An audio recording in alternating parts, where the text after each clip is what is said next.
ओम अज्ञानतिमिरान्धस्य ज्ञानाञ्जनशलाकया सत्सुरोन्मिलितं येन तस्मै श्रीगुरुवे नमः। नमो विष्णुपादाय कृष्णप्रेष्ठाय भूतले श्रीमते भक्तिवेदान्तस्वामीति नामिने नमस्ते सारस्वती देवे गौरवाणी प्रचारिणे निर्विशेष शून्यवादी पाश्चात्यदेशतारिणे। जय श्री कृष्ण चैतन्य प्रभु नित्यानंद श्री अद्वैत गदाधर श्रीवासदि गौर भक्त वृंद। हरे कृष्णा कृष्णा कृष्णा हरे हरे, हरे राम राम राम हरे हरे। ஹரே கிருஷ்ணா. பக்தர் எல்லாருக்கும் இனிமையான காலை வணக்கம். இன்றைய பாகவத சத்சங்க வகுப்புல கலந்துட்டு இருக்கிற எல்லா பக்தர்களுக்கும் என்னுடைய பணிவான நமஸ்காரம். ஸ்ரீமத் பாகவதம் 2ஆம் ஸ்கந்தம் 7வது அத்தியாயம். பகவானின் அவதாரங்களும் அந்த அவதாரத்துக்கான குறிப்பிட்ட நோக்கமும் கடமைகளும். இந்த அத்தியாயம் முழுவதுமே பகவான் எதுக்காக ஒரு அவதாரம் செய்யறாரு, அந்த அவதாரத்துடைய நோக்கம் என்ன, அந்த அவதாரத்துல பகவான் செய்யற செயல்கள் என்ன, இதை பற்றிய வர்ணனை நிறைந்தது. இன்னைக்கு படிக்கிற ஸ்லோகம் 47வது பதம். ஷஸ்வத் பிரசாந்தம் அபயம் பிரதிபோத மாத்திரம் சுத்தம் சமம் சத் அசதக பரமாத்ம தத்துவம் சப்தோ நயத்ர புருகாரகவான் கிரியார்த்தோ மாயா பரைதி அபிமுகே ச விலஜ்யமானா தத்தை பதம் பகவத பரமஸ்ய பும்சோ பிரம்மேதி யத் விதுரஜ அஜஸ்ர சுகம் விஷோகம். பரபிரம்மம் என்று உணரப்படுவது துன்பமில்லாத அளவற்ற ஆனந்தத்தை பூர்ணமாக கொண்டதாகும். இந்த பரம அனுபவிப்பாளரான முழுமுதற் கடவுளின் முடிவான நிலை இது. அதாவது பரபிரம்மம் என்பது பரம அனுபவிப்பாளரான முழுமுதற் கடவுளின் முடிவான நிலை என்பதில் சந்தேகமே இல்லை. அவர் எல்லா தொல்லைகளிலிருந்தும் பயத்திலிருந்தும் நித்தியமாக விடுபட்டவரும் பரிபூர்ண உணர்வுடையவரும் பரிசுத்தமானவரும் சமநிலை உடையவரும் ஆவார். எல்லா காரணம் மற்றும் விளைவுகளுக்கு மூல காரணமான அவருக்குள் பலநோக்கு கர்மங்களுக்கான யாகமும் இல்லை, அவருக்குள் மாயாசக்தி நிற்பதும் இல்லை. சரி, அப்போ இந்த அத்தியாயத்துல பகவானுடைய பல்வேறு அவதாரங்களை பத்தி சொல்லிட்டு பகவானுடைய தெய்வீகமான குணம், பகவானுடைய கல்யாண குணம் எவ்வளவு உன்னதமானது, அதனாலதான் பகவானை புருஷோத்தமா, புருஷ உத்தமா, உத்கத்தமா. தமா மீன்ஸ் ignorance, டார்க்னஸ், அறியாமை. சோ கிருஷ்ணா இருக்கிற இடத்துல அறியாமை இருக்க முடியாது. ரோபா சொல்ற மாதிரி, ரோபா ரொம்ப அழகா சொல்லுவார், சூரியன் இருக்கிற இடத்துல இருள் இருக்க முடியாது. சூரியன் இருக்கிற இடத்துல இருள் எப்படி இருக்க முடியும்? அது மாதிரி சூரியன் இருக்கிற இடத்துல இருள் இருக்க முடியாது. அதே மாதிரி கிருஷ்ணா இருக்கிற இடத்துல அறியாமை இருக்க முடியாது. கிருஷ்ண சூரிய சமா மாயாந்தகார், யாரா கிருஷ்ணா தாரா நகி மாயாரே அதிகார். மாயாசக்தி, இந்த ஒட்டுமொத்த ஜட உலகமும் மாயாசக்தியோடைய பிடியில தான் இயங்கிட்டு. மகாமாயை, மகாமாயை, மாயாதேவி, மாயாசக்தி, அவங்களுடைய பிடியில தான் இந்த ஒட்டுமொத்த ஜட உலகம் இயங்கிட்டு. ஆனா கிருஷ்ணா கிட்ட அவருக்கு முன்னாடி மாயாசக்தி நிக்க முடியாது. கிருஷ்ணா முன்னாடி மாயாசக்தி நிக்க முடியாது. வெக்கப்பட்டு ஒளிஞ்சு மறைஞ்சிருக்கு. இது எங்க இருக்கு? இது எங்க படிச்சிருக்கோம்? பாகவதம் ஃபர்ஸ்ட் கேண்டோல், பாகவதம் முதல் ஸ்கந்தத்துல வியாசதேவர் பாக்குறார், பகவானுக்கு பின்னாடி நிழலை போல மாயாதேவி மறைஞ்சிருக்கிறத பாக்குறார். சோ மாயா சக்தி கிருஷ்ணாவுடைய சக்தி. கிருஷ்ணா முன்னாடி வர முடியாது. கிருஷ்ணா முன்னாடி மாயாசக்தி தன் வேலையை காமிக்க முடியாது. இந்த ஜெகன் மாயாமயம், ஜெகன் மாயா, இந்த உலகமே ஜெகமே மாயினுடைய பிடியில இருக்கு. அறியாமை, பேராசை, பொறாமை, புலன்கள் சார்ந்த விஷயங்கள்ல பற்றுதல், இந்த உலகம்தான் நெஜம்னு நினைச்சுக்கிறது, இங்க காணக்கூடியதெல்லாம் அனுபவிக்கிறதுக்கு இந்த உலகம் நெஜம், இது நித்தியமானது, இங்க காணக்கூடியதெல்லாம் அனுபவிக்கிறது, இது எல்லாமே என்னுடைய அனுபவிக்கிறதுக்கு தான் அப்படின்னு நினைச்சுக்கிட்டு இல்லையா? அதுதான் மாயை. அந்த மாயை கிருஷ்ணர்கிட்ட செல்லாது. இங்க பிரபா என்ன சொன்னாரு, மாயா மாயான பௌதிக சக்தி பகவான் மற்றும் ஒரு தெய்வீகமான பக்தர்கள் ஆகியோர் முன்னிலையில் வர கூச்சப்படுவதால் அதனால் அங்கு செயல்பட முடியாது. பகவானும் சரி, பகவானுக்கு தூய பக்தர்களும் சரி, அவங்க முன்னாடி மாயாதேவியோட வேலை செல்லாது. இந்த மாயாதேவின்னு அவங்க வேலை என்ன? மாயையோடைய வேலை என்ன? யாருக்காவது தெரியுமா? மாயாவோட வேலை என்னன்னு தெரிஞ்சா கை தூக்கு. மாயாவுக்கு ஒரு சர்வீஸ் குடுத்திருக்காரு கிருஷ்ணா. யோகினி மாதாஜி. கிருஷ்ணரை மறந்துருக்க செய்கிறது. மாயா இல்லாத ஒண்ணு இருக்கு, இல்லாத ஒண்ணு இருக்குன்னு நினைச்சு. இந்த உலகம், இந்த ஜல உலகத்துல இன்பம் கிடையாது, இங்க துன்பம் தான். ஆனா இங்க இன்பம் இருக்குன்னு ஓடுறது. இது எப்படி? பாகவதம் சொல்ற உதாரணம் காணல் நீர். காணல் நீர்ல சில நேரங்கள்ல பாலைவனத்துல காணல் நீர், மிருகங்கள்லாம் ஒட்டகம்லாம் அங்க தண்ணி இருக்குன்னு ஓடும். ஆனா அங்க தண்ணி இருக்காது. இப்ப பாலைவனத்துக்கு ஏன் போகணும்? நம்ம ஊரே பாலைவனம் மாதிரிதான் ஆயிடுச்சு. நம்ம மக்களுடைய ரொம்ப சிறந்த முன்னேற்றத்தினால, நவீன நாகரிக முன்னேற்றத்தினால மக்கள், அரசாங்கம் எல்லாம் சேர்ந்து இந்த நாட்டை வந்து பாலைவனமா மாத்திட்டு வராங்க. 4 வழிச்சாலை, 8 வழிச்சாலை. அந்த ரோட்ல பாருங்க, வெயில் காலத்துல அப்படியே இந்த தாறு மேல தண்ணி இருக்கிற மாதிரி இருக்கு. அதுதான் காணல் நீர். தாறு மேல நல்ல வெயில் அடிக்கும் போது கார்ல போனாலோ, பைக்ல பஸ்ல போக பாத்தீங்கன்னா, அந்த தாறு மேல அப்படி தண்ணி இருக்கிற மாதிரி தெரியும். ஆனா கிட்ட போக போக அங்க தண்ணி இருக்காது. இப்படிதான் ஏமாற்றம். மாயை வந்து இந்த ஜட உலகத்துல பல கவர்ச்சிகளை காமிச்சு ஜீவாத்மாவை அடிமையாக்கி வச்சு ஏமாற்று. மாயை வந்து மக்களை ஏமாத்தி தன் மடியில போட்டு தாளாட்டிட்டு, தூங்குடா கண்ணா தூங்கு, கிருஷ்ணரை மறந்துரு, நீ அனுபவிக்கிறதுக்காக வந்திருக்க அப்படின்னு மாயை மடியில எல்லாம் மாயாவோட மடியில தூங்கிட்டு. அதனாலதான் ஆச்சாரியர் எழுப்புறாரு, ஜீவ் ஜாகோ கௌராச்சாந்திரா போலே கோதா நித்ரா மாயா பிசாச்சி நாச்சவரே. ஏ ஜீவாத்மாவே எழுந்துரு, ஜீவ் ஜாகோ எழுந்துரு எழுந்துரு. எழுந்து என்ன பண்ணணும்?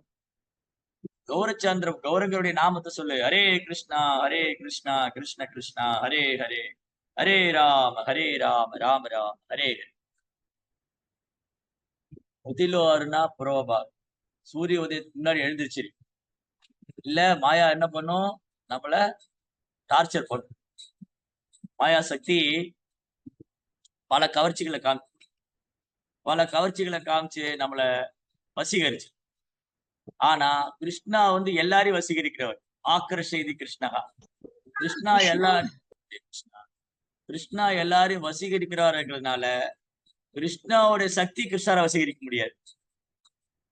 ஏன்னா அது கிருஷ்ணாவுடைய சக்தி. தெய்வீஷா குணமயி மம மாயா துரத்யா. என்னுடைய மாயா சக்தி வெல்ல முடியாது. யாரால வெல்ல முடியாது? நம்மனால வெல்ல முடியாது. கிருஷ்ணா மாயா சக்தி கிருஷ்ணாவுடைய சக்தியா இருக்கிறதுனால என்னால வெல்ல முடியாது. ஆனா கிருஷ்ணா கிட்ட அது வேலையாவது. கிருஷ்ணா கிட்ட அது வேலை செயல்படாது. ஏன்னா கிருஷ்ணா வந்து எல்லாரையும் வசீகரிக்கிறவர். மாயை வேணா நம்மளை வசீகரிக்கும், கிருஷ்ணா மாயையும் வசீகரிக்கிறவர். சோ கிருஷ்ணாவை மாயால வசீகரிக்க முடியாது. அதே போல கிருஷ்ணாவை பூர்ணமா சரணடைஞ்சிருக்கிறவங்களும் மாயா வேலை செய்ய முடியாது. யார் வந்து கிருஷ்ணரை முழுமையா சரணிஞ்சிருக்காங்களோ, மாமேவே பிரபத்தியந்தே மாயாமேதாம் தரந்திதே. என்னை சரணடைவது மூலமா, கிருஷ்ணன் என்ன சொல்றாரு? என்னை சரணடைவது மூலமாக இந்த மாயை கடந்துடலாம். என்னை சரணடைவது மூலமா இந்த மாயை கடந்துடலாம். ரைட்? அப்போ தூய பக்தர்கள், ஆச்சாரியர்கள் கிருஷ்ணாவை சரணடைஞ்சிருக்கிறதுனால அவங்க கிட்ட மாயா வேலை செய்ய முடியாது. தூய பக்தர்களை மாயா அட்ராக்ட் பண்ண முடியாது. ஏன்னா அவங்க எப்பவுமே கிருஷ்ண உணர்வுல முழுமையா இருக்கு. பிரபுபாதர் சொல்லுவாரு, I know how to kick maya. என்ன மாயா வந்து எனக்கு எப்படி உதச்சு தள்ளணும்னு தெரியும். அது வந்து பிரபுபா வந்து கர்வத்தினாலேயோ ஆணவத்தினாலும் சொல்லல. என்ன ஆச்சாரியர் இப்படி சொல்றாரு? மாயா சக்தி கிருஷ்ணாவுடைய சக்தி. பிரபுபா சொல்றாரு, மாயாவை எனக்கு எப்படி உதச்சு தள்ளணும்னு தெரியும். அதோட அர்த்தம் என்னது? நான் பிரபுபாதர் எப்பவும் கிருஷ்ணருடைய தாமரை பாதத்தில் புகழம் கொண்டிருப்பதனால மாயா சக்தி பிரபுபாட்ட வேலை செய்ய முடியும். தூய பக்தர்கிட்ட மாயை வந்து முன்னாடி நிக்கவே முடியாது. அதான் இங்க சொன்ன பிரபுபாத்.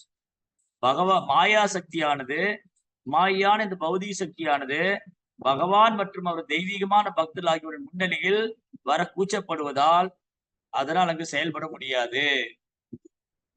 ஆஹ் சிறந்த உதாரணம் ஹரிதாஸ் தாக்கூர். ஹரிதாஸ் தாக்கூர் நாமாச்சாரியர், நாமத்துக்கே ஆச்சாரியர். ஹரிதாஸ் தாக்கூரை யாராலும் கவர முடியல. 2 முறை ஹரிதாஸ் தாக்கூருக்கு மாயா வந்து பரிச்சை வச்சு, 2 முறை. நம்ம எல்லாம் ஒரு தடவை டெஸ்ட் பண்ணாலே விழுந்து. ஆனா 2 முறை ஹரிதாஸ் தாக்கூருக்கு பரிச்சை. ஒரு முறை ஒரு விலை மாது வந்தா, அந்த ராமச்சந்திரகான் நினைக்கிறேன், யாரோ ஒரு அந்த ஜமீன்தார், அந்த ஊர்ல ஒரு பெரிய செல்வந்தர். அவருக்கு வந்து ஹரிதாஸ் தாக்கூர் மேல பொறாமை. எல்லாரும் எப்ப பாரு நாமாச்சாரிய ஹரிதாஸ் தாக்கூர், நாமாச்சாரிய ஹரிதாஸ் தாக்கூர் அவரை பத்தியே பேசிட்டு இருக்காங்க, அவரை பத்தியே பாடுறாங்க, அவரை புகழ்றாங்க. அப்படிங்கிற இதுல பொறாமையினால அந்த ஊர்லயே இருக்கிற ஒரு அழகான விலை மாது கூப்பிட்டு, நீ எப்படியா ஹரிதாஸ் தாக்கூர் வலையில வீழ்த்தணும், ஹரிதாஸ் தாக்கூரை உன் வலையில் வீழ்த்தி விடு. ஆனா அந்த மாயா சக்தியினால ஹரிதாஸ் தாக்கூரை வீழ்த்த முடியும். அந்த விலை மாது 7 நாள் தினமும் வந்து உட்கார்ந்துருப்பாங்க. ஹரிதாஸ் தாக்கூரா இந்த துளசி மகாராணி முன்னாடி, துளசி மாடத்துக்கு முன்னாடி உட்கார்ந்துட்டு, ஹரே கிருஷ்ணா கிருஷ்ண கிருஷ்ணா ஹரே ஹரே, ஹரே ராம ராம ராம ஹரே ஹரே நாம ஜபிச்சுட்டே இருக்காங்க. அந்த விலை மாது பார்த்துட்டே இருக்காங்க. ஹரிதாஸ் தாக்கூர் சொன்னாரு, நீங்க அந்த நேத்து பார்த்து அவங்க தூங்கி போயிட்டாங்க. அப்புறம் போயிட்டாங்க அங்கிருந்து. அடுத்த நாள் வந்தாங்க. ஹரிதாஸ் தாக்கூர் சொன்னாங்க, நேத்து நீங்க வந்திருந்தீங்க, நீங்க என்னுடைய இடத்துக்கு குடிசைக்கு விருந்தினரா வந்திருந்தீங்க. நான் உங்களை கவனிக்கல. என்ன குரு மகாராஜுக்கு நான் வாக்கு கொடுத்திருக்கேன், ஒரு நாளைக்கு 3 லட்சம் நாமம் சொல்லுவேன்னு. இன்னைக்கு எப்படியாவது அதை முடிச்சுட்டு உங்களுடைய எண்ணத்தை பூர்த்தி பண்றேன். எப்படியாவது அதை முடிச்சுட்டு உங்க எண்ணத்தை பூர்த்தி பண்றேன். அன்னைக்கு ஒரு ஜபிச்சுட்டே இருந்தாங்க. விலை மாது உட்கார்ந்து கேட்டுட்டே இருந்தாங்க. அவங்க தூக்கி போனாங்க. அன்னைக்கு இப்படி 2, 3 நாள் 7 நாள் நடந்தது. ஜெய கிருஷ்ணா. 7 நாள் அப்படிதான் நடந்தது. 7வது நாள் அந்த விலை மாது நமஸ்கார் மட்டும் ஹரிதாஸ் தாக்கூர். ஓ பிரபு, ஓ ஆச்சாரியனே, ஓ தூய பக்தரே, பகவானுக்கு பிரியமானவரே, நான் வந்து ரொம்ப கீழலையான ரொம்ப மோசமானவர். நான் உங்களை வீழ்த்துறதுக்காக வந்தேன். ஆனா உங்களுடைய தூய்மையான நாம ஜபத்தினால என் இதயத்துல அழுக்கெல்லாம் போயிடுச்சு. இந்த நாம ஜபத்தை கேட்டதுனால. நாமாச்சாரிய ஹரிதாஸ் தாக்கூர் தூய பக்தர். அவருடைய திருவாயிலிருந்து நாமம் வருது, அதை கொடுத்து கேட்கிறாங்க அப்படின்னா அவங்க இதயம் பரிசுத்தமா. அந்த விலை மாது ஹரிதாஸ் தாக்கூருடைய பாதங்களை நமஸ்காரம் செஞ்சு, என்னையும் உங்க சீடரா ஏத்துக்கங்க, எனக்கும் மந்திர தீட்சை கொடுங்க. ஹரிதாஸ் தாக்கூர்னால மாயை வீழ்த்த முடியல. சாரி, மாயானால ஹரிதாஸ் தாக்கூரை வீழ்த்த முடியல. மாயா அமிச்ச அந்த பெண் சரண்டர் ஆயிட்டார். ஹரிதாஸ் தாக்கூர் ஜெபமாலை கொடுத்து, நீ இந்த இடத்துல உட்கார்ந்து ஒரு நாளைக்கு 3 லட்சம் நாம சொல்லு, பகவான் கிருஷ்ணனுடைய தாமரை பாதங்களை தியானம் செய், நாம ஜெபம் பண்ணு, சந்தோஷமா இரு அப்படின்னு ஆசீர்வாதம் பண்ணிட்டு போயிட்டாரு. அவர் அடுத்த கிராமத்துக்கு போயிட்டாரு. இப்ப என்னாச்சு, அந்த கிராமத்துல இருக்கிறவங்க எல்லாம் ஹரிதாஸ் தாக்கூருடைய குடிசையில போன அந்த விலை மாது ஒரு தூய பக்தர் ஆயிட்டாங்க, தன்னுடைய மோசமான தொழிலெல்லாம் விட்டுட்டு ஒரு வைஷ்ணவி ஆயிட்டாங்க அப்படின்னு ஆயிரக்கணக்கான பேர் அந்த பெண்மணியை அந்த மாதாஜி பார்க்குவாங்க. அவங்க வர்றவங்களுக்கெல்லாம் ஹரே கிருஷ்ணா மந்திரத்தை பத்தி சொல்றாங்க, நாமாச்சாரியருடைய புகழ் பாடுறாங்க, மகாமந்திரத்துடைய மகிமை, பக்தித்துவனுடைய மகிமை எல்லாம் சொல்லி.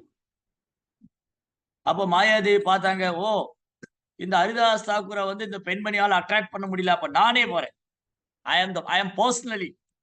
மாயாதேவி பர்சனலா வராங்க. ஹரிதாஸ் தாக்கூர் இளம் வாலிபர், 17, 18 வயசு இருக்கிற இளம் வாலிபர், அவ்வளவு அழகு. அப்படி ஹரிதாஸ் தாக்கூர் கண்கள்லாம் தாமரை இதழ் மாதிரி, ரொம்ப அழகு, இளம் வாலிபர். அவரு நாம ஜெபம் பண்ணிட்டு இருக்காங்க. மாயாதேவி வந்தாங்க. மாயாதேவி. மாயாதேவியோட கடைக்கண் பார்வையில மயங்காத ஆளே கிடையாது. மாயாதேவி வந்தாங்க. மாயாதேவி நின்னு பாக்குறாங்க. ஹரிதாஸ் தாக்கூர் கண்டுக்கவே மாட்டேங்கிறாரு. அவர் பாட்டுக்கு சாண்டிங் பண்ணிக்கிட்டே இருக்காரு. இந்த அப்சரா, ரம்பா, ஊர்வசி, மேனகா, திலோத்தமா, புஞ்சகஸ்தலா இவங்க எல்லாம் மாயையுடைய ரெப்ரசன்டேட்டிவ். இந்த மாயையுடைய பிரதிநிதிகளாகிய இந்த அப்சரஸோட அழகுக்கு மயங்கக்கூடிய முனிவர்கள் ரிஷிகள்லாம் இருக்காங்க. ஆனா அந்த அந்த அழகு தேவதைகளுக்கெல்லாம் ஆதாரமான மாயாதேவி. எல்லா அழகு தேவதை எல்லா அழகு தேவதை, தேவலோக மங்கைகள். தேவலோக மங்கையை பத்தி சொல்லும்போது, இந்த உலகத்து மங்கைகளை பத்தி என்ன சொல்றது? தேவலோகத்து பெண்கள பத்தி சொல்லும்போது, இந்த உலகத்து பெண்கள் தேவலோகத்து பெண்களோட அழகோடு ஒப்பிடும்போது, இந்த உலகத்து பெண்கள் அழகு குறைவுதான். தேவலோகத்து பெண்களோட அழகு.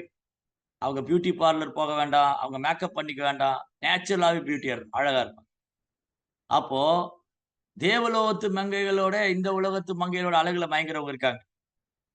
இந்த உலகத்துல பெண்களோட அழகுல மயங்குறவங்க இருக்காங்க. சிலர் தேவலோகத்துல போய் அந்த பெண்களோட அழகு இன்பம் அனுபவிக்கணும்னு ஆசைப்படுறவங்களும் இருக்காங்க. அதுல இந்த இதே வேண்டாம்.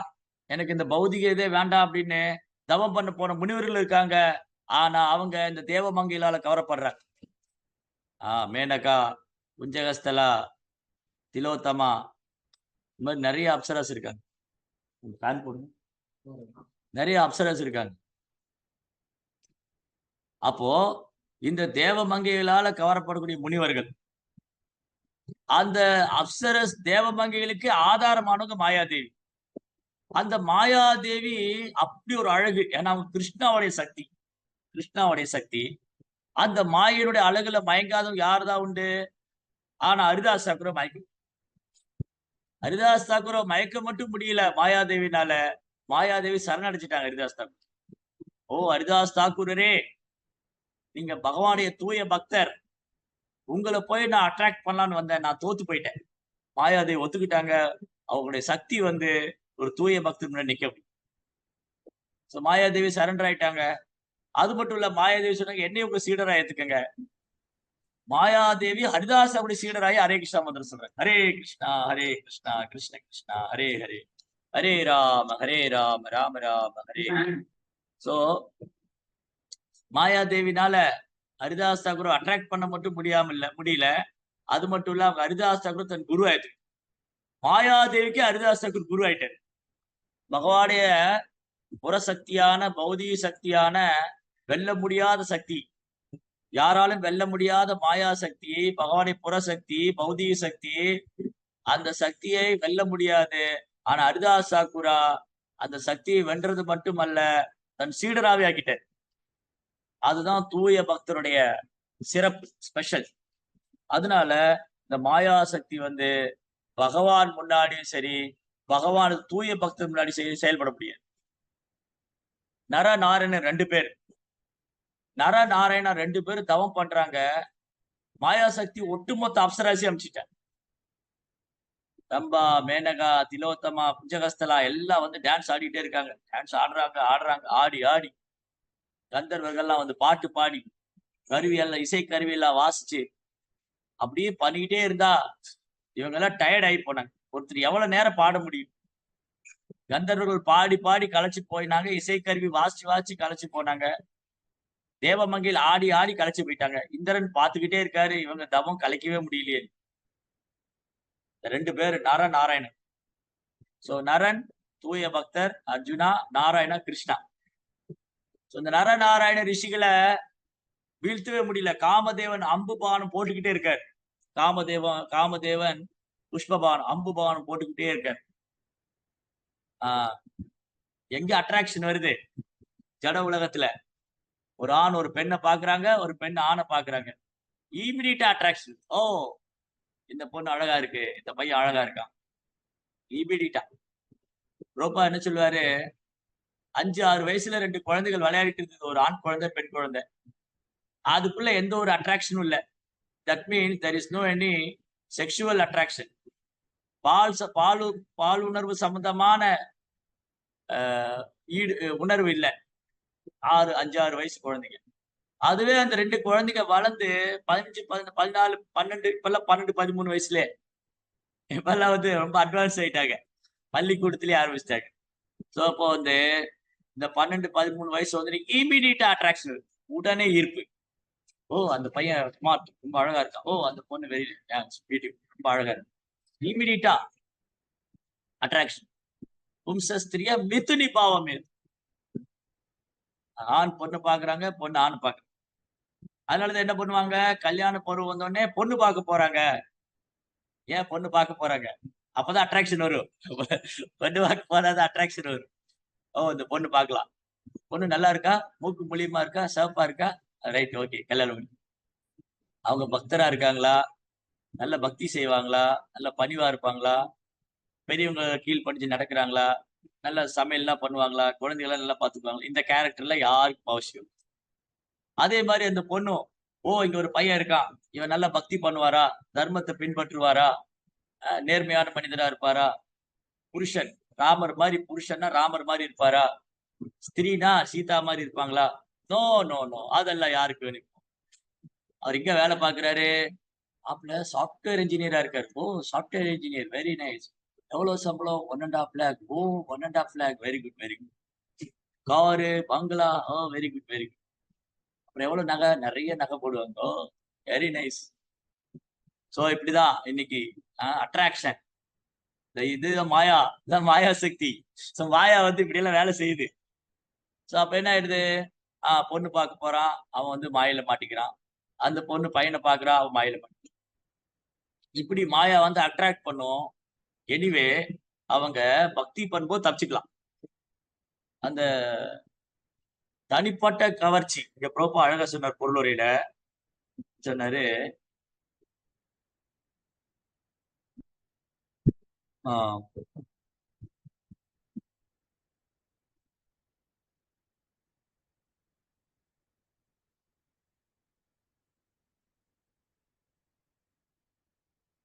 ஆ பௌதிக உள்ள புலன்கள் இயக்கங்கள் துன்பத்திலிருந்து விடுபட்டவை அல்ல. ஆனால் பகவான் மற்றும் பக்தனின் புலன்கள் எவ்வித துக்கமும் இல்லாதவை. பௌதிக மற்றும் ஆன்மீக புலன்களில் மிகப்பெரிய வித்தியாசம் உள்ளது. பௌதீக புலனுக்கும், ஆன்மீக புலத்துக்கும் ரொம்ப பெரிய வித்தியாசம் இருக்கு. அது என்னது? பௌதீக புலன்கள் அறியாமையில் நிரப்பப்பட்டுள்ளன. எல்லா வழிகளிலும் புலன்களை பௌதீக கண்ணோட்டத்தில் தூய்மைப்படுத்த வேண்டும் என்று அதிகாரிகள் பரிந்துரைக்கின்றன. இந்த பௌதிக உலகம் சுய திருப்தி இலக்காக கொண்டுள்ள புலன்களை திறமையாக இயக்கப்படுகின்றன. அப்ப இந்த பௌதிக உலகத்துல எல்லா புலன்களும் சுய திருப்திக்காக தன்னை திருப்திப்படுத்தணும். நான் அனுபவிக்கணும். அந்த பெண்ணை நான் அனுபவிக்கணும். அந்த ஆணை நான் அனுபவிக்கணும். எனக்கு எல்லாம் வந்து சுயநலம். ஆனா ஆன்மீக புலன்கள் பரமபுருஷன் திருப்திக்காக உள்ளன. பரமபுருஷனின் திருப்திக்காக. இதற்காகத்தான் புலன்கள் ஆரம்பத்தில் படைக்கப்பட்டன. எதுக்காக புலன் படைக்கப்பட்டது? பரமபுருஷனின் திருப்திக்காக. பகவானை புலனை திருப்திப்படுத்துறதுக்காக நமக்கு புலன்கள் கொடுக்கப்பட்டது. அப்ப ஆன்மீக லோகத்துல நமக்கு புலன்கள் இருக்கு. ஆன்மீக லோகத்துல நமக்கு உடல் இருக்கு. அங்கேயும் நம்ம உடல் இல்லாம ஏதோ ஒரு ஒளியோ, லைட்டோ எல்லாம் கிடையாது. ஆன்மீக உலகத்துல பகவானுக்கும் உடல் உண்டு, நமக்கும் உடல் உண்டு. பகவானுக்கும் புலன்கள் உண்டு, நமக்கும் புலன்கள் உண்டு. ஆனா என்ன வித்தியாசம்? அதெல்லாம் ஆன்மீகமானது. பகவானுடைய உலகம் ஆன்மீகமானது. பகவானுடைய புலன்கள் ஆன்மீகமானது. அங்க இருந்த ஜீவாத்மாவன் நம்முடைய புலன்களும் ஆன்மீகமானது. அங்க ஒரு ஆன்மீக உடல் இருந்தது. அங்குள்ள புலன்கள் பரிசுத்தமானவையாக இருப்பதால், அங்கு காணப்படும் புலனுணர்ச்சி பௌதீக கலங்கத்தால் உடைக்கப்படாததும், இடையறாததும் ஆகும். அப்ப ஆன்மீக உலகத்திலே புலனுணர்ச்சி இருக்கு. அங்கேயும் சென்ஸ் என்ஜாய்மென்ட் இருக்கு. ஆனா, கிருஷ்ணரை திருப்திப்படுத்துறதுக்காக, கிருஷ்ணாவுடைய சேவைக்காக, கிருஷ்ணாவுடைய சேவைக்காக. இத்தகைய உன்னத ஆனந்தம் பிரம்ம சௌக்கியம் என்று அழைக்கப்படுகிறது. பிரம்ம சௌக்கியம். இது 5ஆம் ஸ்கந்தத்தில் தெளிவாக விளக்கப்படும். அப்ப 5ஆம் ஸ்கந்தத்துல எங்க விளக்கியிருக்காங்க? 5ஆம் ஸ்கந்தத்துல ரிஷபதேவ் மகாராஜ் தனது மகன்களுக்கு உபதேசிக்கிற மாதிரி நமக்கு உபதேசிக்கிறார். என்னது? நாயம் தேகு தேகு பாஜா நிர்லோகே கஷ்டான் காமான் அருகதி பிர்புஜாங்கே தபோ திவ்யம் புத்திரஹாயன சத்துவம் சூதேத தஷாத் பிரம்ம சௌக்கியம் தனன்யம். பிரம்ம சௌக்கியம் வந்துச்சா? நாயம் தேகு தேகு பாஜா நிர்லோகே கஷ்டான் காமான். ஜட உலகத்துல கஷ்டப்பட்டு புலனுணர்ச்சிக்கு அனுபவிக்கணும்னு ஆசைப்பட்டு பிற்புஜாங்க. அது பன்றியோட வாழ்க்கையில கூட இருக்கிறார். ரிஷபதேவர் என்ன சொல்றாரு? ரொம்ப ஸ்ட்ராங்கா சொல்றாரு. ஓ மைந்தர்களே, ஓ என் அருமை புதல்வர்களே, புலன்ப பின்னாடி போகாதீங்க. புலன்ப பின்னாடி போகாதீங்க. அது பன்னிக்குட்டியோட வாழ்க்கையில கூட இருக்கு. பன்றி கூட பாருங்க. நீங்க யாராவது பாத்திருக்கீங்களா? பன்றி குட்டி ஒல்லியா இருந்தது. பார்க்கவே முடியாது. எந்த பன்னிக்குட்டியும் எலும்பு தோலுமா இருக்காது. நல்ல இந்த சாக்கடை எல்லாம் போய் சாப்பிட்டு சாப்பிட்டு நல்ல ஃபேட்டியா இருக்கு. யாராவது எங்கேயாவது பன்றி குட்டியை ஒல்லியா பார்த்துதான் சொல்லுங்க. எலும்பு தோல்மா இருந்தது பாவம். கிடையவே கிடையாது. சோ அது அதோடைய லைஃபே வந்து வாழ்க்கையை புலன் பார்த்தான். ஓ எங்க எனக்கு சாப்பிட கிடைக்கும், எங்க பால் ஒரு வாழ்க்கை. தபோ திவ்யம் புத்திரகாய. ஓ என் நன்மை பயந்தர்களே, தப வாழ்க்கை பண்ணுங்க. உங்களை தூய்மைப்படுத்திக்கிங்க, புனிதப்படுத்திக்கிங்க. பிரம்மத்துல ஆனந்தம் அடையுங்க. அதை அனுபவிங்க. அப்ப இந்த பிரம்ம சௌக்கியம்ங்கிறது என்னது? கிருஷ்ணர் தான் அந்த பரபிரம்மம். கிருஷ்ணா தான் அந்த பரபிரம்மம். அவர்தான் அனைத்துக்கும் ஆதாரம். அந்த பரபிரம்மம் என்று உணரப்படுவது துன்பமில்லாத அளவற்ற ஆனந்தத்தை பூர்ணமாக கொண்டதாகும். சோ கிருஷ்ணா பரபிரம்மம். சோ பரபிரம்மம், அந்த பரபிரம்மம் தான் எல்லாத்துக்கும் ஆதாரமா இருக்கு. அது 3 விதத்துல உணர்றாங்க அந்த பரபிரம்மத்தை. பிரம்மேதி பரமாத்மேதி பகவான் சப்தே. பிரம்மம், பரமாத்மா, பகவான். அப்போ ஓ பிரம்மம், இங்க என்ன பிரச்சனை வருது? இங்க 2 பிரச்சனை இருக்கு. ஒண்ணு உருவ வழிபாடு, இன்னொன்னு அருவ வழிபாடு. உருவ வழிபாடு பண்றவங்க கடவுளுக்கு உருவம் இருக்குன்னே பேசிட்டு இருக்காங்க. அருவ வழிபாடு செய்யறவங்க கடவுளுக்கு உருவம் இல்லைன்னே பேசிக்கிட்டு இருக்காங்க. இது எது கரெக்ட்? இது எது சரி, எது தப்பு? இதுக்கான பதில் என்ன? இத வந்து 5000 வருஷத்துக்கு முன்னாடி அர்ஜுனன் கேட்டார். இன்னைக்கும் இந்த சர்ச்சை அவசியமே இல்லை. இன்னைக்கும் இந்த சர்ச்சைக்கும் கேள்விக்கும் பிரபு அவசியமே இல்லை. கேட்கல. கேட்கலையா? இல்லையா? ஆன்ல தான் இருக்கு. மாதாஜி கேட்கலங்கிறாங்க. யாருக்காவது கேட்கலையா? பிரபு ஸ்டக்கர். இப்ப கேக்குது பிரபு. எஸ் சரிங்களா? பிரபு. ஓகே. ஓகே. ஓ எனக்கு நெட் அன்ஸ்டேபிள்னு வருது. நெட் ப்ராப்ளம்னு வருது. சரி பாப்போம். வந்து நெட் ப்ராப்ளமா இருக்கும். சரி, ஏதாவது நான் பேசுனது புரியலைன்னா நீங்க கை தூக்கிடுங்க. அப்போ இந்த சர்ச்சை இருக்கு இல்லையா? கடவுள் உருவமா அருவமா? அவர் உருவம் கிடையாது, அருவமானவரு. அவர் ஒளி வடிவானவரு, ஜோதி வடிவானவரு, புள்ளி வடிவானவரு. அவர் எங்கும் வியாபிச்சிருக்கிறாரு. அவர் எப்படி நீங்க ஒரு உருவம் கொடுக்க முடியும்? இந்த மாதிரி ஒரு சிலர் சொல்றாங்க. ஒரு சிலர் இல்ல இல்ல அவருக்கு உருவம் எல்லாம் இருக்கு, அவருக்கு 4 கரங்கள் உண்டு, அவருக்கு 2 கரங்கள் உண்டு, அப்படி எல்லாம் சொல்றாங்க. அப்போ இந்த குழப்பத்துக்கு ஒரு தீர்வு 5000 வருஷத்துக்கு முன்னாடி அர்ஜுன் கேட்டார். இன்னையும் அதை புரிஞ்சுக்க முடியலன்னா அப்ப அவங்க ஒழுங்கா படிக்கலன்னு அர்த்தம். பகவத்கீதையை ஒழுங்கா படிக்காதவங்களுக்கு அது குழப்பமா தான்.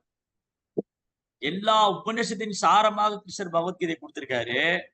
அந்த பகவத்கீதை படிக்காதவங்களுக்கு குழப்பம் தான். அதே பகவத்கீதைய ஆச்சாரியன் விளக்கம் இல்லாம பல விளக்கங்கள் இருக்கு, அதை படிச்சா அதை விட குழப்பம். ஏற்கனவே குழப்பத்தில் இருக்கிறவங்களுக்கு எக்ஸ்ட்ரா குழப்பத்தில் ஏற்கனவே குழப்பத்தில் இருக்கிற. அதனால பகவத்கீதையை அங்கீகரிக்கப்பட்ட அதிகாரப்பூர்வமான ஆச்சாரியர் எழுதிய விளக்கத்தை படிக்கும். Commentary, ஆச்சாரியாஸோட commentary. பகவத்கீதைக்கு ஆயிரக்கணக்கான கமெண்ட்ரி இருக்கு. ஆயிரக்கணக்கான பேர் விளக்குரை எழுதியிருக்காங்க. பாடலாசிரியர்கள், அரசியல்வாதிக, சினிமா நடிகர்கள், பௌதிகத்துல உயர்ந்த கல்வி படிச்சவங்க, தமிழ்ல புலமை உள்ளவங்க, சமஸ்கிருதத்துல புலமை உள்ளவங்க, இது மாதிரி பலதரப்பட்ட விளக்கங்கள் இருக்கு. அது எதுவுமே இந்த இந்த குழப்பத்துக்கு தீர்வு கொடுக்காது. இங்க இன்னைக்கு மக்களுக்கு என்னெல்லாம் குழப்பம் இருக்கோ அந்த குழப்பத்துக்கு பகவத்கீதை தான் தீர்வு. ஆனா அதே பகவத்கீதை இன்றைக்கு மக்களுக்குள்ள குழப்பத்துக்கெல்லாம் தீர்வு வந்து பகவத்கீதை. ஆனா அதே பகவத்கீதையை பக்தர் அல்லாதவங்க, குரு சீட பரம்பரையில இல்லாதவங்க, ஆச்சாரிய சம்பிரதாயத்துல வராதவங்க எழுதினா வேலு குழப்பம் தான். அதனாலதான் நம்ம என்ன பண்ணணும்? அங்கீகரிக்கப்பட்ட அதிகாரப்பூர்வமான ஆச்சாரி. இப்போ ஒரு பொருள் வாங்க போறோம். இது வந்து ஒரு பொருள் வாங்குறதுக்கு முன்னாடி அது எந்த கம்பெனி, அது என்ன கம்பெனி, அது ஸ்டாண்டர்டான கம்பெனியா, ஒரிஜினல் கம்பெனி, ஒரிஜினலா இல்ல டூப்ளிகேட்டா, இதெல்லாம் பார்க்கணும். ஒரிஜினல் ப்ராடக்டா, டூப்ளிகேட் ப்ராடக்டா, அதுல ISI முத்திரை இருக்கா, அதுல 916 முத்திரை இருக்கா, அதுல வந்து ISO அதுல நிறைய போட்டிருப்பாங்க. அந்த அக்மார்க், அந்த அக்மார்க் இருக்கா, அது ஸ்டாண்டர்ட் ஒரிஜினல், அது ஒரிஜினலா. இல்ல டூப்ளிகேட்டா? இல்லையா? ஒரு பொருள வாங்குறதுக்கு பார்க்கிறோம். அதே போலதான் பகவத்கீதை வாங்கும் போதும் அதிலும் சில குவாலிஃபிகேஷன். இப்போ உதாரணத்துக்கு இந்த செல்போன். இந்த செல்போன் வந்து சைனா பிராண்ட் இருக்கும், லோக்கல் பிராண்ட் இருக்கும், டெல்லி மேக் இருக்கும். இருந்தாலும் நான் போறோம். எனக்கு வந்து ஆப்பிள் ஃபோன் குடுங்க. எனக்கு சாம்சங் குடுங்க. எனக்கு வந்து நோக்கியோ குடுங்க. அந்த மாரி ஒரு ஸ்டாண்டர்டான கம்பெனி. ஏன்னா நான் லோக்கல் பிராண்ட் வாங்குனா அது வீணா போயிடும். அது கொஞ்ச நாள் யூஸ் பண்ணுவேன். அதுல வீணா போயிடும். அதே போல தான் பகவத்கீதைய வந்து அங்கீகரிக்கப்பட்ட ஆச்சாரியர் விளக்கம் படிக்கலைன்னா தவறா போயிடும். எல்லாம் தவறாயிடும். எல்லாமே தவறாயிடும். சரி. அப்போ இந்த குழப்பம் இருக்கு இல்லையா? கடவுள் உருவமா, அருவமா? இதெல்லாம் 5000 வருஷத்துக்கு முன்னாடியே அர்ஜுனன் கேட்டார். 12ஆம் அத்தியாயம் முதல் ஸ்லோகம். பகவத்கீதையுடைய 12ஆம் அத்தியாயத்துல முதல் ஸ்லோகத்துல அர்ஜுனன் கேட்கிறாரு, கிருஷ்ணா, யாரு பக்குவமானவங்க? உங்களை தோன்றா ரூபத்துல, அருவத்துல வழிபடுறவங்க, உங்களுடைய அருவத்தன்மையை வழிபடுறவங்க பக்குவமானவங்களா? இல்ல உங்கள இந்த உருவத்துல வழிபடுறவங்க பக்குவமானவங்களா? அப்ப கிருஷ்ணர் சொன்னாரு, 2மே என்ன உணரலாம். 2லயுமே என்ன உணரலாம். ஆனா முதல் பாதை கடினமானது. என்னை தோன்றா உருவத்தில் வழிபடும் பாதை கடினமானது. அதுல வீழ்ச்சி அடையறதுக்கு வாய்ப்பு இருக்கு. ஆனா என்னை இந்த பரம புருஷோத்தமனாக, உன்னத புருஷனாக வழிபடக்கூடியது பக்குவமானது. அப்ப ஏற்கனவே பதில் சொல்லியாச்சா? அர்ஜுனன் கேட்டாச்சு, கிருஷ்ணர் பதில் சொல்லியாச்சு. இதுல என்ன குழப்பம்? ஆனா இன்னி குழப்பம். அப்ப என்ன அர்த்தம்? அவங்க சரியா இதை புரிந்து கொள்ளவில்லை. சரியான இடத்திலிருந்து கேட்கவில்லை. சரியாக பின்பற்றுவதில்லை. அதான் மாயா. மாயா என்ன பண்ணும்? மாயா வந்து பௌதீகத்திலயும் வேலை பண்ணும், ஆன்மீகத்திலயும் வேலை பண்ணும்.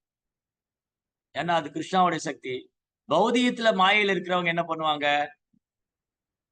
பௌதீகத்துல மாயால இருக்கிறவங்க கிருஷ்ணர் ஒரு சாதாரண மனிதனா நினைப்பாங்க. மாயா சித்தானாம் நரதாரகேன.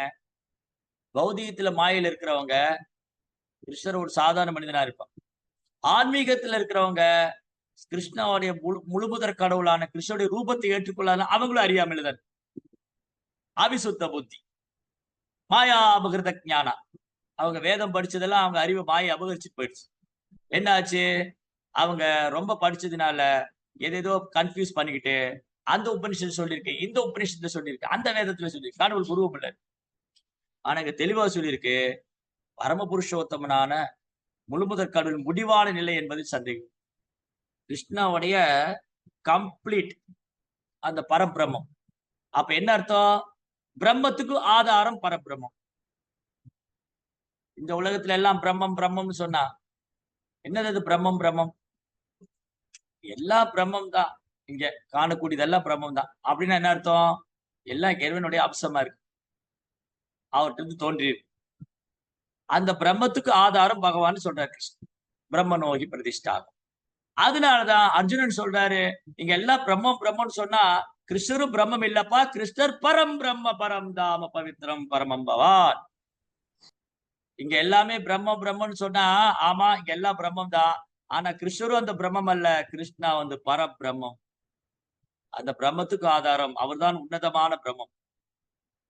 ஏன்னா மற்ற எல்லா பிரம்மங்களும் அவற்றிலிருந்து தான் வருது. ஒரு பரபிரம்மம், மற்றதெல்லாம் பிரம்மம். என்னது அது? ஒரு பரபிரம்மம், மற்றதெல்லாம் பிரம்மம். அந்த பரபிரம்மம் நித்தியமானது.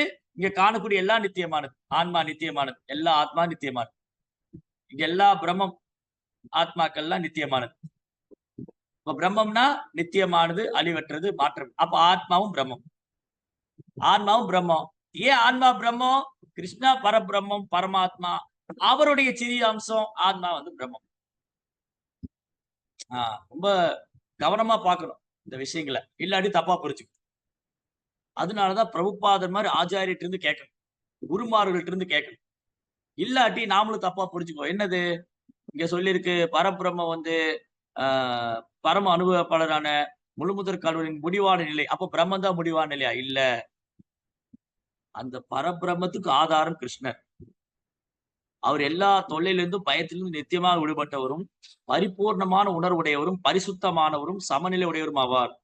எல்லா காரண விளைவுகளுக்கும் மூல காரணமான அவருக்குள் பலநோக்கு கர்மங்கள் என்பது யாகமே இல்லை. சோ பலநோக்கு கர்மம், ஃப்ரூட்டிவ் ஆக்டிவிட்டி. இது அந்த பரபிரம்மத்துக்குள்ள கிடையாது. ஏன்னா இதுக்கெல்லாம் அப்பாற்பட்டவர் அவர். அப்பாற்பட்டவர். அதனாலதான் நம்ம பக்தி இதுக்கெல்லாம் அப்பாற்பட்டதா இருக்கு. அகைதுகி அப்பிரதிகதா. அகைதுகி அப்பிரதிகதா. அப்புறம் வேற மாதிரி சொன்னா ஞான கர்மானாவிரதம். ஞான கர்மானாவிரதம். சோ நம்முடைய பக்தியில ஞானமும் இருக்கக்கூடாது, கர்மமும் இருக்கக்கூடாது. தூய பக்திங்கிறது என்னதுன்னா இதுக்கெல்லாம் அப்பாற்பட்டது. இப்ப நமக்கு கிருஷ்ணர் முழுமுதற் கடவுள்னு வழிபடுறோம். அதுல ஞானம் இருக்கு. ஆனா ஒரு கட்டத்துல அதையும் கடந்து கிருஷ்ணரோடு உன்னதமான அன்பு பரிமாற்றம். அந்த அன்பு பரிமாற்றத்துக்குள்ள ஞானம் கிடையாது. கர்மா கிடையாது. யாருக்கு ஞானம் கிடையாது? கிருஷ்ணா முழுமுதற் கடவுள்னு நந்தகோபர், யசோதாமா அவங்க கிருஷ்ணா தன் குழந்தையா தான் பாவிச்சாங்க. அவங்க அவங்களுக்கு தெரியாது கிருஷ்ணா முழுமுதற் கடவுள். அதான் வாத்சல்ய பாவம். அப்புறம் பிருந்தாவனத்து கோபர்கள், ஆயர்குல சிறுவர்கள் அவங்களுக்கு ஞானம் கிடையாது. அவங்க கிருஷ்ணரை தன் நண்பரா நினைச்சாங்க. நித்தம் பிரம்ம சுகானுபூத்யா. யாரு பிரம்ம சுகம் நினைக்கிறாங்க? ஞானிகள்லாம். ஞானிகள்லாம் ஞானிகள்லாம் கிருஷ்ணரை பிரம்ம சுகம் நினைச்சுக்கிட்டு இருக்காங்க. ஒரு பிரம்மம் நினைச்சுக்கிட்டு இருக்காங்க. இத்தம் பிரம்ம சுகானுபூத்யா தாஸ்யந்ததானா பரதாரகேன. பக்தர்கள்லாம் அவரை பகவானா வழிபடுறாங்க, சேவை பண்றாங்க. ஓ கிருஷ்ணா, நீங்க முழுமுதற் கடவுள். நீங்க தான் அனைத்துக்கு ஆதாரம். அண்ட சராசரி நீங்களே ஆதாரம்.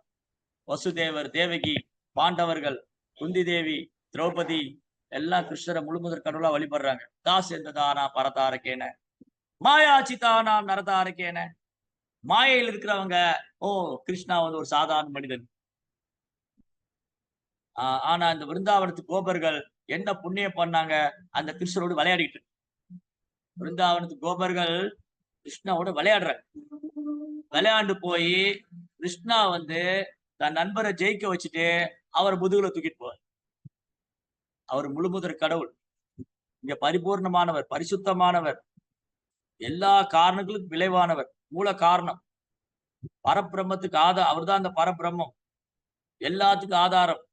பரமாத்மா, பிரம்மம், பகவான், அனைத்துக்கும் அந்த பகவான் தன் நண்பர்களோடு நட்பு பாராட்டுறார். அது சக்கியம்.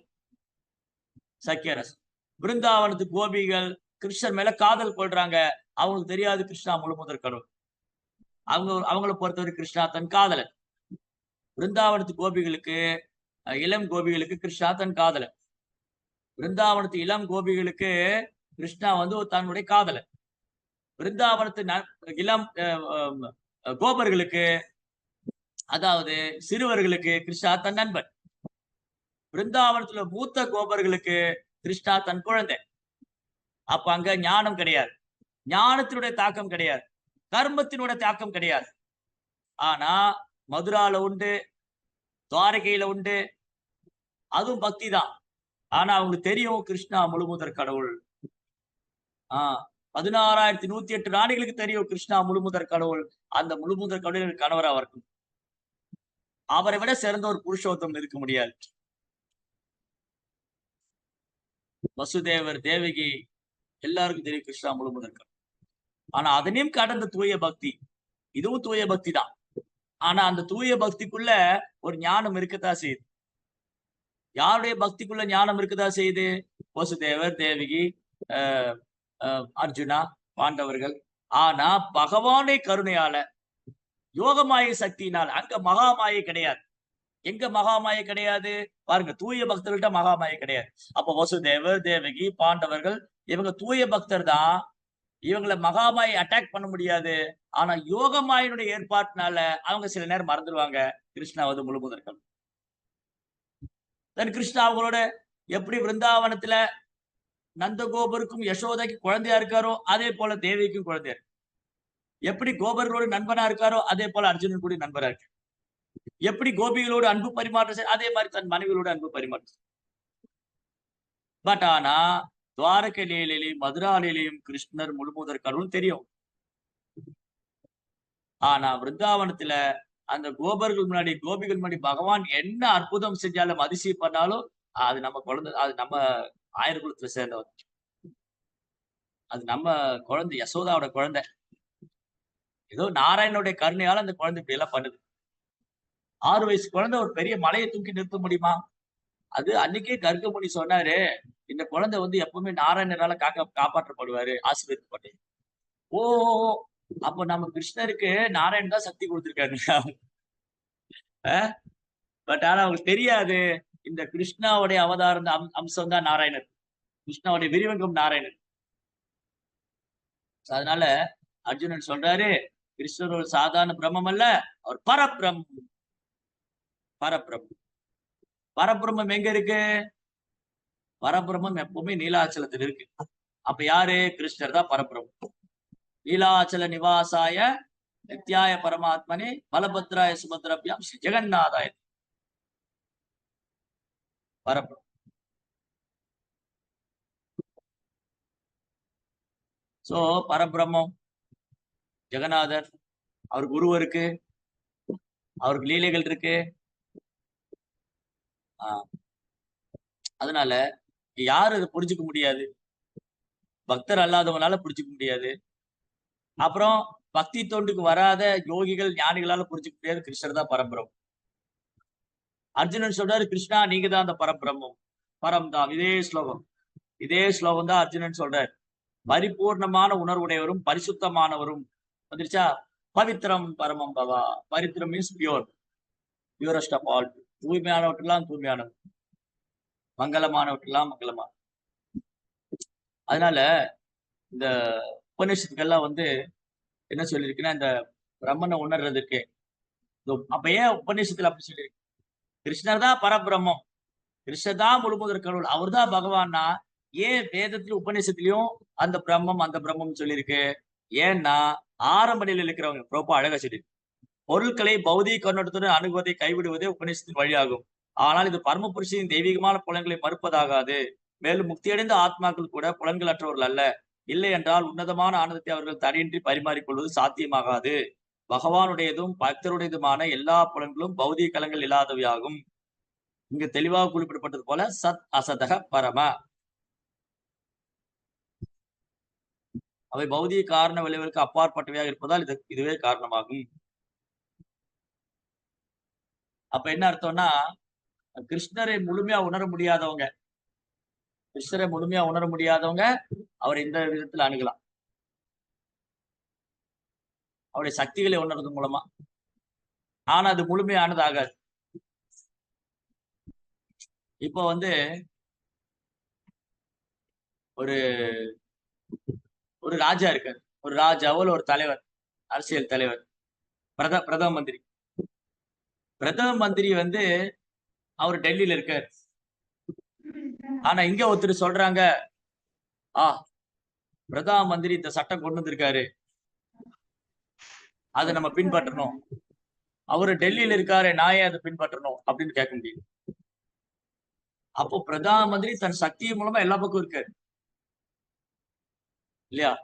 ஒருத்தரை பத்தி சொல்லும் போது, பிரதான மந்திரி பத்தி சொல்லும்போது, அவர் அப்படிப்பட்டவர், அவர் இப்படிப்பட்டவர், அவர் அந்த மாதிரி செய்யறாரு, இந்த மாதிரி செய்யறாரு. அவர் ஒரு நபரா இருக்க போய் தான் சொல்றோம். அந்த பதவி இருக்கு அப்படியே. ஆனா அந்த பிரதம மந்திரி பதவிக்கு வர்றவங்க மாறிக்கிட்டே இருக்காங்க. அந்த மாதிரி நிறைய தேவர்கள் மாறிக்கிட்டே இருக்காங்க. ஆனா பகவான் எப்போ அப்படியே இருக்காரு. அப்ப தேவர்கள் ஜீவாத்மாவா இருக்காங்க, நாமளும் ஜீவாத்மாவா இருக்கும், பகவான் பரபிரம்மமா இருக்கு, பரமாத்மாவா இருக்கு. அப்போ என்ன ஆகுது? அவர் தன் தோன்றா ரூபத்துல எங்கும் வியாபிச்சிருக்காரு. தோன்றா ரூபத்துல பிரதம மந்திரி டெல்லியில இருந்தாலும் அவர் ஆளுமை வந்து நாடு முழுவதும் இருக்கு. பிரதம மந்திரி கன்னியாகுமரியில இருக்காரா? இருக்காரு. பிரதம மந்திரி திருநெல்வேலியில் இருக்காரா? இருக்காரு. திருச்சியில் இருக்காரா? இருக்காரு. இல்லையா அவர் டெல்லியில தான் இருக்காரு? இல்ல, அவருடைய ரூல் இங்கே இருக்கு. அவருடைய ஆளுமை வந்து எல்லா பக்கம் இருக்கு. அதே மாதிரிதான் கிருஷ்ணா வந்து பரபிரம்மம், அவர் ஆளுமை கீழே எல்லாமே இருக்கு. அதை பார்க்காதனால இல்லைன்னு ஆயிடாது. இப்ப இங்க பிரதம மந்திரி இல்ல, அதனால நான் ஒத்துக்க மாட்டேன். ஒத்துக்கிட்டு தான் ஆகணும். ஒத்துக்கொண்டுதான் ஆகணும். சரி, 2வது, இங்க எல்லாம் இந்த பிரம்மன்னு சொல்லிட்டு இருக்காங்களே, அந்த பிரம்மத்துல போய் ஆனந்தம் எப்படி? இப்ப வந்து நம்ம கடவுளை தியானம் பண்ணணும். கடவுளை தியானம் பண்ணணும். ஆனா எதையுமே நினைக்க கூடாது, எந்த ரூபத்தையும் நினைக்க கூடாது. ஆனா கடவுளை தியானம் பண்ணணும். எதையுமே நினைக்க கூடாது, எந்த ரூபத்தையும் நினைக்க கூடாது. ஆனா நீங்க கடவுளை தியானம் பண்ணணும். அவருக்கு உருவம் கிடையாது, கை கிடையாது, கால் கிடையாது. ஆனா தியானம் பண்ணணும். எப்படி பண்ண முடியும்? பண்ண முடியாது. கற்பனையும் பண்ணக்கூடாது. கடவுளை பத்தி கற்பனையும் பண்ணக்கூடாது. கடவுளுக்கு உருவம் கிடையாது, அவர் கை கால் கிடையாது, தலை கிடையாது. ஆனா தியானம் பண்ணுங்க. அது சாத்தியம். ஆனா அதே சமயம் கடவுள் இப்படி சச்சிதானந்த ரூபத்தில் இருக்காரு. அவருக்கு 2 கரங்கள் உண்டு. அவருடைய உடல்ல 3 வளைவுகள் உண்டு. அவர் தலையில ஒரு மயிர்ப்பிழி வச்சிருப்பாரு. அவர் கண்கள் தாமரை இதழ் மாரி. ஈஸியா தியானம். அதனால அதனாலதான் கிருஷ்ணர் சொன்னாரு, என்னுடைய உருவத்தின் மேல மனதை நிறுத்துறது ரொம்ப சுலபம். என்னை உருவமற்ற தன்மையா நிறுத்துறது ரொம்ப கஷ்டம்.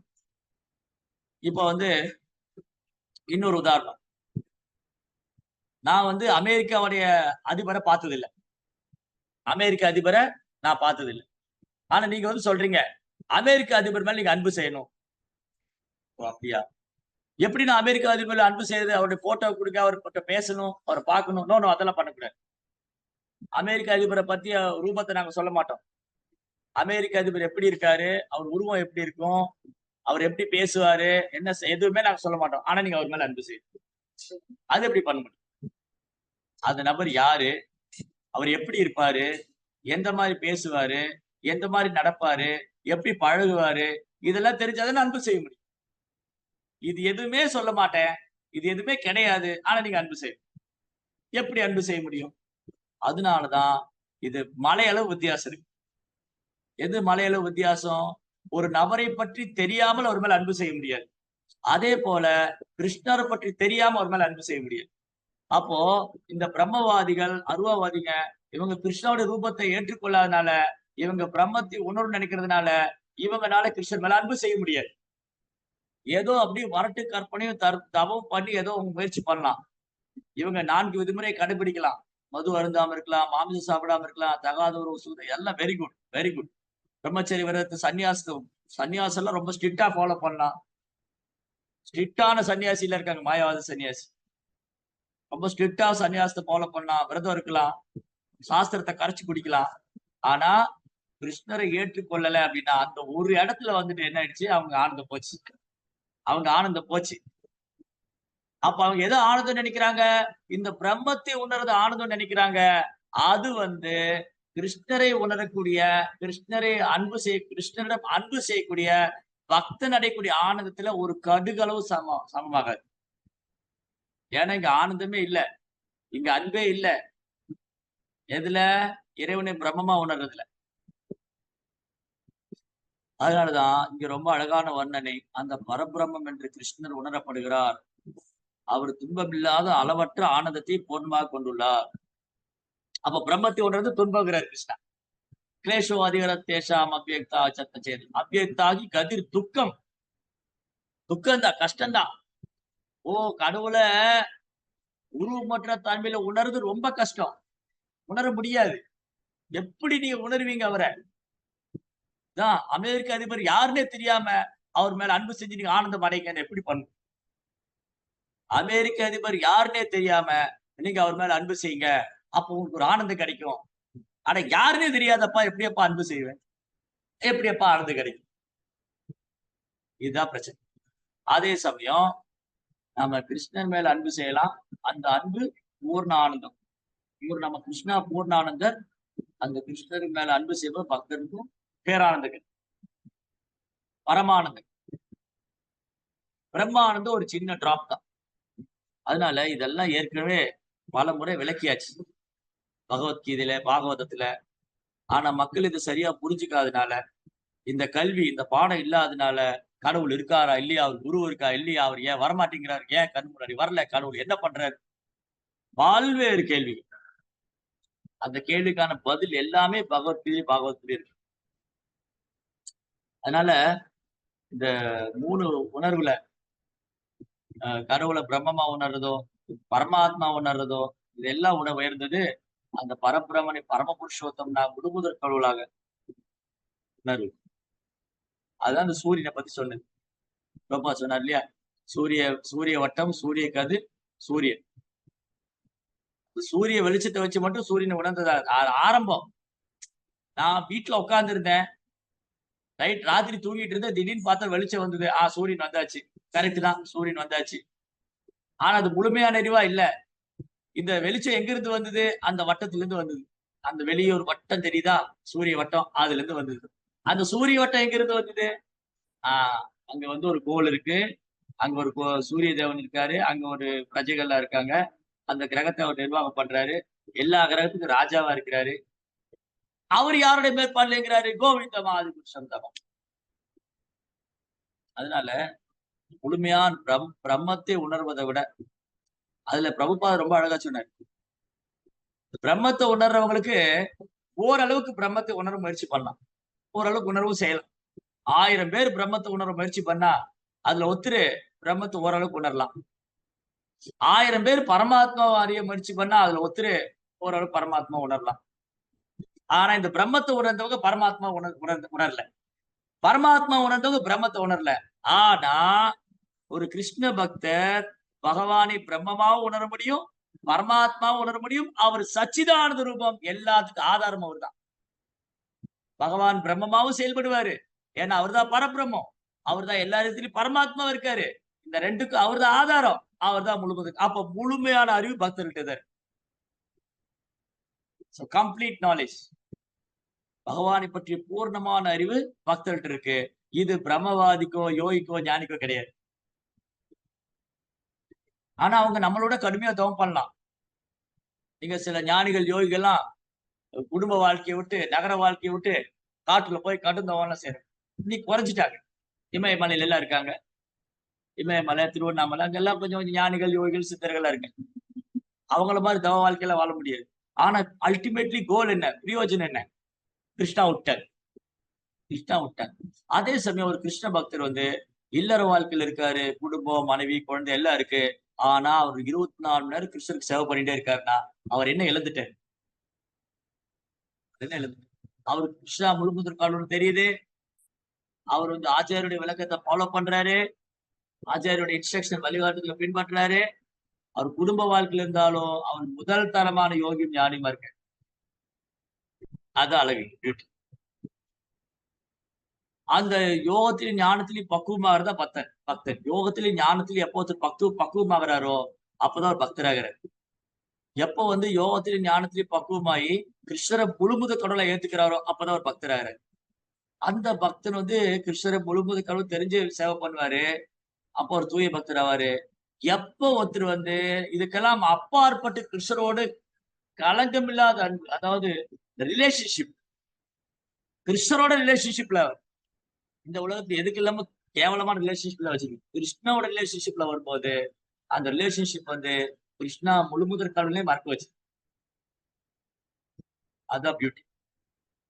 அதுதான் உன்னதமான கோலோக லீலை, பிருந்தாவன லீலை. அங்க கிருஷ்ணா வந்து முழுமுதற் கடவுள்ங்கிற பேச்சுக்கு இடம் இல்ல. அங்க எல்லாருக்கும் கிருஷ்ணாவோட பர்சனல் ரிலேஷன்ஷிப். அதுல ஒரு ஆனந்தம் இருக்கு. அந்த ஆனந்தம் வேற எதனோடும் ஒப்பிட முடியாது. வேற எதனோடும் ஒப்பிட முடியாது. அதனால இங்க வந்து பல்வேறு அவதாரங்களை பற்றி சொல்லிட்டு ஏன் கிருஷ்ணா வந்து பரபிரம்மம்? ஏன்னா அவர்தான் எல்லாத்துக்கும் ஆதாரமா இருக்காரு. எல்லாருக்கும் பரிசுத்தமானவரா இருக்காரு. எல்லாத்துலயும் பரிசுத்தமானவரா இருக்காரு. பரிபூர்ணமான உணர்வு. அவருடைய உணர்வு வந்து பரிபூர்ணமா இருக்கு. அப்புறம் எல்லாரையும் சமநிலையில் பார்க்கக்கூடியவரா இருக்காரு. எல்லா காரணங்களும் மூல காரணமா விளைவும் அவரே இருக்காரு. அவர்கிட்ட வந்து வேற எதுவுமே இந்த மாயா சக்தியோ இந்த பௌதிக பலநோக்கு கர்மமோ எதுவுமே அவருக்கு செயல்படாது. இதற்கெல்லாம் அப்பாற்பட்டவரா இருக்கு. இதற்கெல்லாம் அப்பாற்பட்டவர்களால் மட்டும்தான் இந்த ஞானம், கர்மம், யோகம் இதற்கெல்லாம் அப்பாற்பட்டு தூய பக்தர்களால மட்டும்தான் உங்களை நெருங்க முடியும். தாமோதராஷ்டமி. பயம், கவலை இதெல்லாம் பகவான்கிட்ட கிடையாது. அதேதான் ஒரு தூய பக்தர்கிட்ட கிடையாது. பயம், கவலை எல்லாம் கிடையாது. அவர்கிட்ட மாயாவும் செயல்பட முடியாது. அவருக்கு பயமும் கிடையாது, கவலையும் கிடையாது. அது ஹரிதாஸ் தாக்கூர் ஆகட்டும், பிரபுபாதர் ஆகட்டும். பிரபுபாதருக்கு பயம் இல்ல. ஐயோ நான் அமெரிக்கா போறேன், அங்கெல்லாம் வந்து ரொம்ப மோசமா வாழ்வாங்க. என்னுடைய சாதனா, என்னுடைய பக்தி வீணா போயிடுமோ? நோ. ஏன்னா பிரபுபாதர் தூய ஆத்மா. Pure devotee. பயந்துக்கல. அங்க போயிருக்கிற அந்த மாயா கவர்ச்சி நான் விழுந்துருவனும். பயம் கிடையாது. அவருக்கு வந்து கவலை கிடையாது, ஏக்கம் கிடையாது. அவருக்கு ஒரே கவலை தான் இருந்தது. எப்படி இவங்கலாம் கிருஷ்ண பக்தர் ஆகப் போறாங்க? எப்படி இவங்கள கிருஷ்ண பக்தரா மாத்தப் போறோம்? அதனால தான் பிரபுபார் வந்து கவிதை எழுதுறார். கப்பல்ல போம்போது, "கிருஷ்ணா, நான் தகுதியற்றவன். நான் கீழ்நிலையானவன். நான் எப்படி போய் அங்க எல்லாரையும் பக்தராக்கப் போறேன்னு தெரியல. நீங்க அதுக்கு சக்தி குடுத்தீங்கன்னா, நீங்க அனுமதி குடுத்தா, என்னை எல்லாரும் பக்தி வேதாந்த சுவாமின்னு சொல்றாங்க. அந்த வார்த்தை உண்மையாக்கணும்னா நீங்க தான் எனக்கு அந்த சக்தி என்னுடைய முயற்சியில ஒருத்தர் பக்தராயிட்டாலும் என்னுடைய மிஷன் சக்சஸ். என்னுடைய நோக்கம் வந்து வெற்றி அடைஞ்சது." சோ பிரபுபாருக்கு ஏக்கம் கிடையாது, பயம் கிடையாது, கவலை கிடையாது. அவருக்கு இருந்த ஒரே பயமும் கவலையும் இந்த ஜீவ ஆத்மாக்கள் எப்படி கரை தேர்றது. பகவானுக்கு இருக்கிற கவலை அதுதான். பகவான் தூய பக்தருக்கும் தனிப்பட்ட விதத்துல எந்த ஒரு கவலையும் கிடையாது. அவங்க தண்ணீர் திருப்தி அடையறவங்க. ஆனா நம்மை போல ஜீவன்களை பார்க்கும்போது, ஐயோ! இவங்க கிருஷ்ணாவ மறந்திருக்காங்களே, என்ன மறந்திருக்காங்களே. கிருஷ்ணர் நினைக்கிறார், இவங்க என்ன மறந்திருக்காங்களே. ஆச்சாரியர் நினைக்கிறார், இவங்க கிருஷ்ணரை மறந்திருக்காங்களே. அப்ப நமக்கு உதவி செய்யறதுக்காக தான் பகவான் தூய பக்தர் இந்த உலகத்துல அவதாரம் பண்ணிக்கிட்டே இருக்கு. அந்த ஓரொரு அவதாரத்தோட நோக்கம் அதுதான். இந்த பாகவதத்துல செகண்ட் கேண்டோல பகவானுடைய பல்வேறு அவதாரங்களுடைய பட்டியல் குடுத்திருக்கு. இந்த ஓரொரு அவதாரம், அந்த அவதார புருஷர்களா வரக்கூடிய பகவானும், அவரால் அனுபவிக்கப்படக்கூடிய ஆச்சாரியர்களும், அவங்களோட ஒரே நோக்கம் என்னன்னா, அவங்களோட ஒரே கவலை என்னன்னா, நம்மள விடுவிக்கணும். நம்ம வந்து இந்த பௌதிக துன்பத்திலிருந்து விடுவிக்கணும் அப்படிங்கிறது. ஹரே கிருஷ்ணா. ஜெய் ஸ்ரீல பிரபுபாத் கி, கிரந்தராஜ் ஸ்ரீமத் பாகவதம் கி ஜெய்.